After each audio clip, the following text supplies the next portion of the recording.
Football की राष्ट्रीय स्तर की खिलाड़ी शालिनी उर्फ रोली को फुटबॉल खिलाड़ी रवि ठाकुर से प्यार हो गया। दोनों ही एक दूसरे को दिलोजान से चाहते थे। इसके बावजूद भी इन दोनों के बीच ऐसा क्या हुआ कि इस खिलाड़ी की प्रेम कहानी अधूरी ही रह गई। आखिर क्या हुआ था शालिनी के साथ, आइए जानते हैं आज की वीडियो में। 20 फरवरी 2022 की शाम, समय यही कोई 5:30-6 बजे के आसपास का रहा होगा। जाड़े की शाम थी। वैसे भी जाड़ों में दिन छोटे और रात बड़ी होती है। उस समय भी शाम हो चली थी और शाम के धुंधलके ने प्रयागराज हाई कोर्ट के पास स्थित पोलो ग्राउंड और सड़क को अंधेरे में घेर रखा था। चूंकि यह सड़क वीआईपी है और लोगों का आवागमन लगा रहता है, खासकर सुबह और शाम को वॉक करने वालों का। उसी पोलो ग्राउंड में एक बहुत ही पुराना और गहरा कुआं भी है। ठंड के बावजूद उस पुराने कुएं से बदबू आ रही थी, जिसकी असहनीय अजीब सी गंध ने वॉक करने वालों और राहगीरों को अपने नथुनों पर रुमाल रखकर चलने पर मजबूर कर दिया था। किसी अनहोनी की आशंका के मद्देनजर कुछ लोगों ने पोलो ग्राउंड का चक्कर लगाया कि आखिर माजरा क्या है। चूंकि आर्मी एरिया में स्थित पोलो ग्राउंड बहुत बड़े दायरे में फैला हुआ है, इसीलिए बदबू कहां से आ रही है, यह जानने के लिए लोग सबसे पहले कुएं के पास गए। कुआं मुख्य सड़क से सिर्फ 10 कदम की दूरी पर था। सबसे पहले कुएं के पास ही लोग भाग गए। जैसे जैसे लोग कुएं के पास बढ़ते गए, बदबू उतनी ही तेजी से उनके नथुनों में घुस रही थी। शक होने पर वहां मौजूद एक वकील साहब ने फौरन 112 नंबर व संबंधित थाना सिविल लाइंस को सूचना दी कि कुएं से लगातार असहनीय दुर्गंध उठ रही है।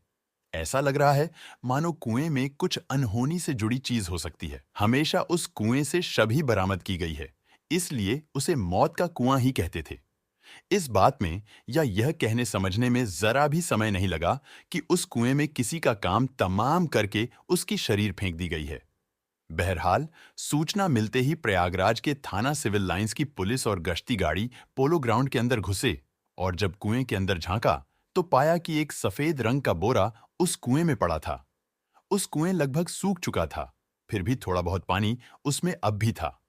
कुछ ही देर में एसएसपी अजय कुमार और सीओ संतोष सिंह भी वहां पहुंच गए। कुआं काफी गहरा था।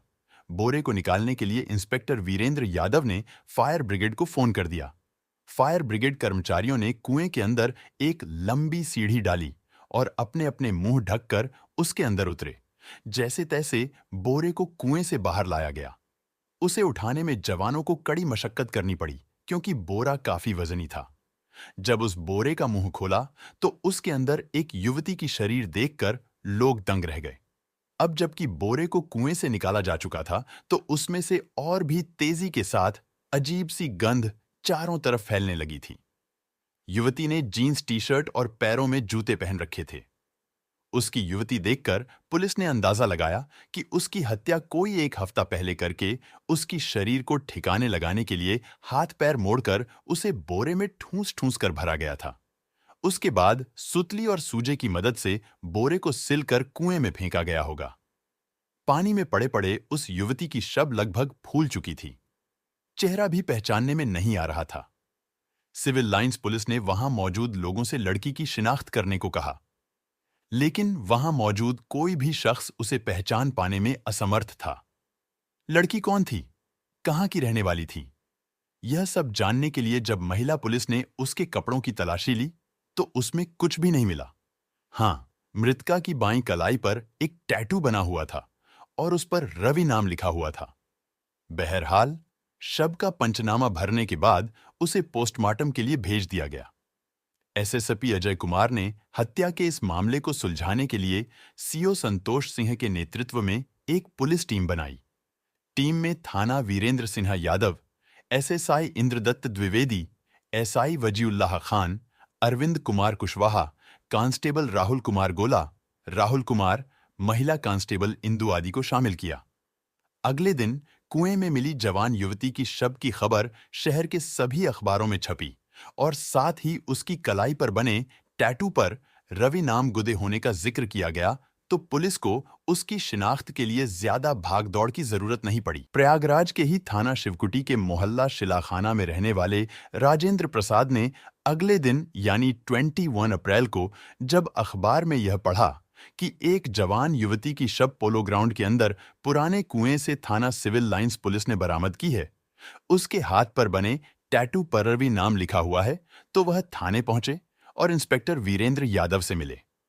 वीरेंद्र यादव से उन्होंने लड़की की शरीर को देखने की इच्छा जाहिर की, तो बिना एक पल गंवाए इंस्पेक्टर ने उन्हें अपने मातहतों के साथ पोस्टमार्टम हाउस भेज दिया। शव के चेहरे से जब कफन हटाया गया तो उसके पिता और परिजन फफ कर रोने लगे। शव की शिनाख्त हो चुकी थी। मृतका का नाम शालिनी धुरिया उर्फ रोली था। उसके पिता राजेंद्र प्रसाद, मां व भाई बहन ने उसे पहचान लिया। घर वाले यह जानकर हैरान थे कि शालिनी तो गुड़गांव में नौकरी कर रही थी, तो प्रयागराज कब आ गई। शालिनी पूरे परिवार की लाडली थी। उसकी हत्या से घर वालों का रो रो कर बुरा हाल था। पेशे से e rickshaw driver Rajendra Prasad के 4 बच्चों में सबसे बड़ी बेटी श्रद्धा, उससे छोटी शालिनी उर्फ रोली व उससे छोटे भाई बहन अंकित और स्वाति थे।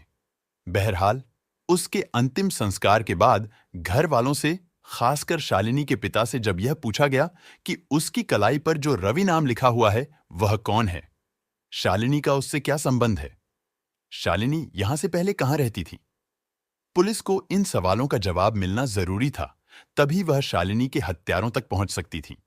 पूछताछ के दौरान शालिनी के पिता राजेंद्र प्रसाद ने बताया कि रवि उनकी बेटी का दोस्त है। उसका आपके घर भी आना जाना था? इंस्पेक्टर वीरेंद्र यादव ने पूछा। उन्होंने बताया कि शालिनी बहुत होनहार थी। वह राष्ट्रीय स्तर की फुटबॉल प्लेयर थी। परिवार की माली हालत को देखते हुए 2021 में दूसरे लॉकडाउन के खत्म होने के बाद वह नवंबर महीने में गुड़गांव चली गई थी और एक प्राइवेट कंपनी में जॉब करने लगी थी। शालिनी ने एलडीसी कॉलेज से मार्केटिंग का कोर्स किया हुआ था। एक अच्छी फुटबॉल खिलाड़ी होने के साथ साथ उसे मार्केटिंग का भी अच्छा अनुभव था, इसलिए उसकी नौकरी लगने में कोई परेशानी नहीं हुई। दिल्ली में शालिनी किराए का कमरा लेकर रहती थी। फरवरी में उसकी मकान मालकिन ने हमारे घर फोन कर जब पूछा कि शालिनी प्रयागराज पहुंची कि नहीं, तो हम सन्न रह गए, क्योंकि मकान मालकिन ने बताया कि शालिनी 13 फरवरी 2022 को ही प्रयागराज के लिए रवाना हो गई थी। जब हम लोगों ने यह सुना तो आश्चर्यचकित रह गए, क्योंकि शालिनी ने कुछ ही दिनों पहले फोन करके हमें बताया था कि वह अभी नहीं आ पाएगी, अभी उसे छुट्टी नहीं मिल रही है। होली के अवसर पर वह प्रयागराज आएगी। मकान मालकिन के अनुसार उसे अब तक दिल्ली वापस आ जाना चाहिए था। तभी से हम लोग परेशान थे। इसके बाद उसके मोबाइल पर कई बार कॉल की, लेकिन हर बार उसका मोबाइल स्विच्ड ऑफ मिला। जब शालिनी की मकान मालकिन ने हमें बताया कि वह कहकर निकली थी कि प्रयागराज अपने घर जा रही है और 2-4 दिन में वापस आ जाएगी, तभी किसी अनहोनी की आशंका के मद्देनजर बिना पुलिस को सूचना दिए उसकी खोजबीन कर रहे थे। उसकी तलाश में शालिनी का प्रेमी रवि भी साथ साथ रात दिन उनके साथ एक किए हुए था। शालिनी का मोबाइल भी स्विच ऑफ था, जिससे हमारी परेशानी और भी बढ़ गई थी। पूरा परिवार उसकी चिंता कर रहा था और जब वह हमें मिली भी तो शव के रूप में। इतना कहकर राजेंद्र प्रसाद रोने लगे। राजेंद्र प्रसाद से रवि के खिलाफ तहरीर लेकर पुलिस ने जांच पड़ताल शुरू कर दी। आगे की कार्रवाई के लिए सिविल लाइंस थाना पुलिस को कहीं जाने की जरूरत नहीं पड़ी, क्योंकि शालिनी का प्रेमी, जो कि रेलवे स्टाफ क्वार्टर की लोको कॉलोनी में अपने बड़े भाई के साथ रहता था, उस समय वह थाने में ही मौजूद था। शालिनी के परिवार के साथ उसकी खोजबीन का नाटक वह शुरू से ही कर रहा था। रवि ठाकुर को फौरन पुलिस ने अपनी कस्टडी में ले लिया और पूछताछ शुरू कर दी। शुरुआत में उसने पुलिस को काफी बहकाने और भटकाने की कोशिश की, लेकिन जब पुलिस ने सख्ती की तो उसने शालिनी धुरिया की हत्या करके शव को बोरे में भरकर कुएं में फेंकने से लेकर सभी जुर्म स्वीकार कर लिए। वैलेंटाइंस डे पर मिलने इतनी दूर से आई शालिनी की हत्या की जो कहानी सामने उभर कर आई, वह सभी को चौंका कर रख दिया। शालिनी धुरिया उर्फ रोली और उसका प्रेमी रवि ठाकुर दोनों ही फुटबॉल के अच्छे खिलाड़ी थे। शालिनी के कोच अनिल सोनकर ने बताया कि शालिनी जब महज 6-7 साल की थी, तभी से उसका रुझान फुटबॉल की तरफ था। सदर बाजार फुटबॉल ग्राउंड में वह फुटबॉल की प्रैक्टिस करती थी। शालिनी एक अच्छी फुटबॉल खिलाड़ी थी। गजब का स्टैमिना था उसके अंदर। बहुत ही प्रतिभाशाली खिलाड़ी थी वह। तपती दोपहर में भी वह बड़ी ही मेहनत, लगन और ईमानदारी के साथ इतने बड़े फुटबॉल मैदान में अकेले दम पर बाउंड्री पर चूने का छिड़काव करती थी। अपनी मेहनत और लगन से शालिनी धुरिया ने महिला फुटबॉल खिलाड़ी के रूप में बेहतरीन खिलाड़ी की छवि बना ली थी। अपनी बेहतरीन परफॉर्मेंस के चलते स्टेट व नेशनल लेवल पर शालिनी ने सिर्फ उत्तर प्रदेश के जिलों में बल्कि गोवा, दिल्ली, हरियाणा, पंजाब समेत विभिन्न राज्यों व जिलों में प्रयागराज जिले का तो नाम रोशन किया ही, साथ ही सदर बाजार फुटबॉल एकेडमी का भी परचम फहराया था। शालिनी ने खेल के साथ साथ अपनी पढ़ाई लिखाई भी जारी रखी थी और गंगापार इलाके से बीए की पढ़ाई पूरी करने के बाद pearls private limited company Gurugram में नवंबर 2021 से जॉब करने लगी थी। खेल के दौरान ही शालिनी को रवि ठाकुर नाम के फुटबॉल खिलाड़ी से प्यार हो गया था। रवि मूल रूप से बिहार के जिला जहानाबाद के गांव मखदूमपुर का रहने वाला था। उसके पिता दिनेश सिंह रेलवे में नौकरी करते थे। उनकी पोस्टिंग प्रयागराज में ही थी, इसलिए सिविल लाइंस की रेलवे कॉलोनी में उन्हें क्वार्टर मिला हुआ था। उन्होंने करीब 5-6 साल पहले वीआरएस ले लिया और अपनी जगह अपने बड़े बेटे दिनेश ठाकुर को नौकरी पर लगवा दिया था। Ravi Allahabad sporting football academy का होनहार खिलाड़ी था। वह स्कूल नेशनल से अंडर 17 के तहत सीनियर स्टेट चैंपियनशिप खिलाड़ी भी रहा है। खेल के साथ वह इलाहाबाद यूनिवर्सिटी से बीए सेकेंड ईयर की पढ़ाई भी कर रहा था। शालिनी और रवि की प्रेम कहानी की शुरुआत लगभग 7-8 साल पहले खेल के दौरान मैदान में हुई थी। दोनों ही फुटबॉल के अच्छे खिलाड़ी थे, इसलिए प्रेम परवान चढ़ने में समय नहीं लगा। दोनों के पास एक दूसरे से मिलने का भरपूर समय था। खेल के बहाने रोज मुलाकात स्वाभाविक थी। इनकी प्रेम कहानी के बारे में दोनों के ही परिजन भली भांति परिचित थे। शालिनी तो रवि के प्यार में ऐसी दीवानी हो गई थी कि उसने अपने हाथ पर प्रेमी रवि का नाम तक गुदवा लिया था। इस तरह इनका प्यार परवान चढ़ता गया। लेकिन एक दिन रवि की थोड़ी सी गलतफहमी ने सब कुछ उजाड़ दिया। जब रवि को हिरासत में लिया तो पूछताछ करने पर रवि ने पुलिस को बताया, हाँ सर, मैंने उस चुड़ैल का गला दबाकर हत्या की है। वह थी ही इसी लायक। मेरी सच्ची मोहब्बत का उसने गलत फायदा उठाया था, बेवफा कहीं की। मोहब्बत तो बेपनाह मैं उससे करता था और उसके मर जाने के बाद भी करता हूं। लेकिन क्या करूं, उसके बिगड़ैल रवैये और हाई प्रोफाइल लाइफस्टाइल की चाह ने मुझे उसकी हत्या करने पर मजबूर कर दिया। हालांकि मैं ऐसा नहीं करना चाहता था, लेकिन उसके थप्पड़ से मैं इतना आहत हो गया था कि बर्दाश्त नहीं कर पाया, रोक नहीं सका खुद को। और रवि पुलिस को बताते बताते अतीत के झरोखे में चला गया। उसने बताया कि अभी हफ्ता भर पहले की ही बात है। उसने मुझे फोन करके कहा कि वह मुझसे वैलेंटाइंस डे पर मिलने प्रयागराज आ रही है। मैंने उससे चहकते हुए पूछा, सच बताओ रोली? शालिनी को रवि प्यार से रोली कहता था। मजाक मत करो। क्या सच में तुम मुझसे मिलने वैलेंटाइंस डे पर प्रयागराज आओगी? इतने दिनों बाद तुमने फोन किया है, मुझे यकीन ही नहीं हो रहा है कि मेरी तुमसे बात हो रही है। अरे बुद्धू, मैं तुम्हारी रोली ही हूं और तुम्ही से बात कर रही हूं। तुम किसी भूत या चुड़ैल से बात नहीं कर रहे हो।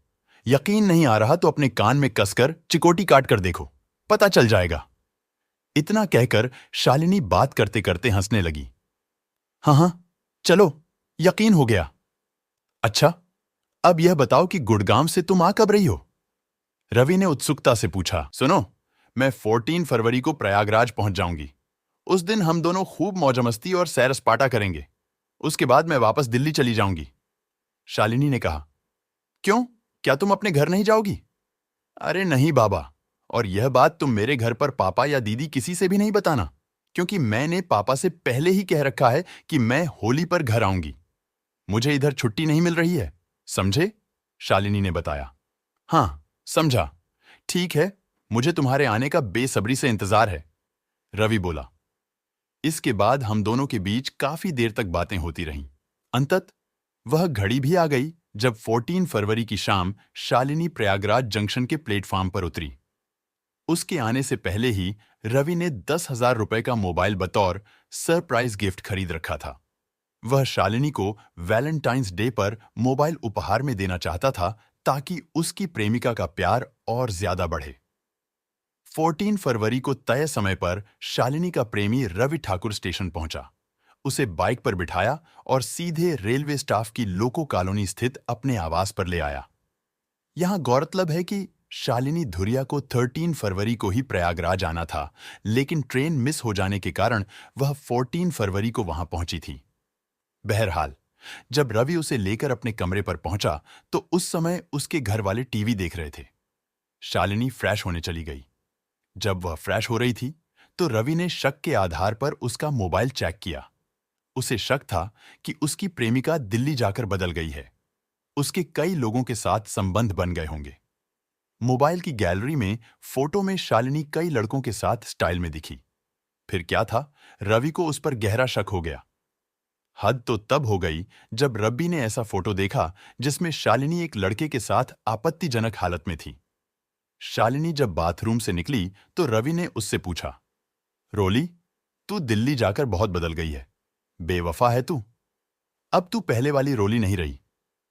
जुबान संभाल कर बात करो रवि, अगर मैं तुमसे सच्चा प्यार न करती तो इतनी दूर तुमसे मिलने नहीं आती। अपनी औकात में रहकर बात करो। क्या सबूत है तुम्हारे पास जो मुझ पर इतना बड़ा इल्जाम लगा रहे हो? अरे छिनाल, शर्म कर जरा। सबूत है तेरा ये मोबाइल, इसमें तेरे यारों के साथ खिंचवाई गई फोटो। रवि गुस्से में बोला। क्या कहा छिनाल? तेरी हिम्मत कैसे हुई यह कहने की? एक बार नहीं 100 बार कहूंगा मादर, कहीं कहीं। रवि ने उसे गाली दी। अब शालिनी से सहा नहीं गया। उसने एक जोरदार थप्पड़ रवि के गाल पर जड़ दिया। रवि तिलमिला उठा। गुस्से में गाली देते हुए बोला, तेरी मां की साली, तेरी इतनी हिम्मत कि मुझे थप्पड़ मारा? शालिनी भी आपे से बाहर थी। और नहीं तो क्या तेरी पूजा करूं? तूने मुझे समझ क्या रखा है अपनी रखैल? साले, अपने भाई के टुकड़ों पर पलने वाला मुझ पर इल्जाम लगाता है। मैं इतनी बड़ी कंपनी में काम कर रही हूं। मेरा सभी के साथ उठना बैठना, खाना पीना, घूमना फिरना है, तो सब क्या मेरे यार हो गए? मैं पागल हूं जो इतनी दूर तुझसे मिलने यहां आई। पता नहीं किस किस को बयाना दे रखा होगा तूने। कौन जाने क्या खेल खेल रही है मेरे साथ फुटबॉल की तरह। रवि का इतना कहना था कि शालिनी ने फिर उसे झन्नाटेदार तमाचा जड़ दिया। फिर क्या था, दोनों के बीच ठेठ इलाहाबादी बोली में गाली गलौज और मारपीट होने लगी। मादर, बहुत हाथ उठने लगे हैं तेरे, तू ऐसे नहीं मानेगी, कहकर रवि ने जोर से शालिनी की गर्दन पकड़ ली। शालिनी गर्दन छुड़ाने के लिए तड़पने लगी, लेकिन अब रवि के ऊपर शैतान सवार हो चुका था। थोड़ी देर में शालिनी के प्राण पखेरु उड़ चुके थे। गला घोटे जाने से उसकी जीभ और आंखें दोनों बाहर आ गई थीं। रवि ठाकुर को जब होश आया तब तक काफी देर हो चुकी थी। अब उसे लाश ठिकाने लगानी थी। उसने अकेले ही शालिनी के शव को बोरे में भरा, सूजे और सुतली से बोरे का मुंह सिला और अकेले ही रात के 9 बजे उसकी शव को बाइक पर रखकर पोलो ग्राउंड वाले पुराने कुएं में फेंक आया। सब कुछ अकेले ही कर डाला उसने और किसी को पता तक नहीं चला। सेना की गश्ती गाड़ी, क्यूआरटी और हाई कोर्ट पर हमेशा चेकिंग में लगे रहने वाले पुलिस के जवान सभी नदारद रहे उस समय। न शालिनी की लड़ाई झगड़े के दौरान किसी ने चीखें सुनी, जबकि पीछे वाले कमरे में रवि के घर वाले मौजूद थे। उन्हें भी इसकी जरा भी भनक नहीं लगी। सवाल बहुत हैं मगर कोई फायदा नहीं। इंस्पेक्टर वीरेंद्र कुमार यादव ने रवि की निशानदेही पर हत्या में प्रयुक्त मोबाइल और आलाकत्ल बरामद कर न्यायालय में पेश कर जेल भेज दिया।